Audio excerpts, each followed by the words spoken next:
So, why was the bustle dress invented? And did you know there were 4 stages of bustle dress? Well, in the 1840s to 50s, when city dwelling was becoming more popular because of the middle classes arising and the businessmen, women were starting to go out to socialise more. And they started to find that this crinoline dress wasn't at all practical. You couldn't move around freely enough. So for practical purposes and being more cool, they started to gather their outer skirts up and pin them up to show off their decorative underskirts. And this caused a sort of a bustle back. Also, there were starting to become fatalities.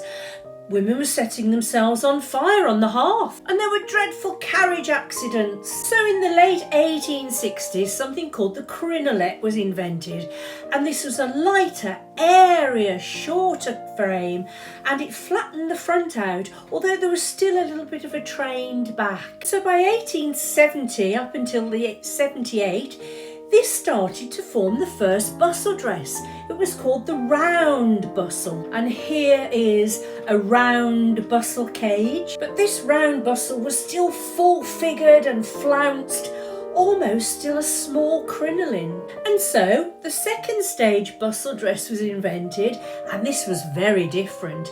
It was called the fan-tailed bustle, achieved with this fan-tailed underskirts. This was from about 1878 to 82, and it was also called the cuirass bodice bustle, because as you can see, the bodice lies quite low and tight, and it was based on the bodice of an armour. Now 1883 to 86 saw the bustle starting to get larger again, and I'm going to tell you why this happened. This was called the lobster tail bustle, and it got bigger, but it was sort of concentrated down the middle centre back, and this is why it had a lobster tail name to it, because of the frame. Now the bustle started to get bigger because, like everything in fashion history, it started to get connected with your wealth and status. And the bustle, as it was getting bigger, the bigger your bustle, the more wealth and status you had to afford all that material and the seamstresses that went with it. And by 1887 up to 1890, it started to get bigger still. And the fourth stage bustle was called the shelf bustle, or the tea tray bustle.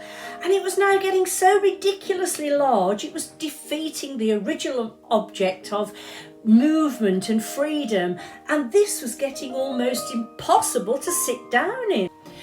But if your wealth and status reflected it, if you'd done it right in this fashion, you had as big a bustle as to rest your tea tray on it.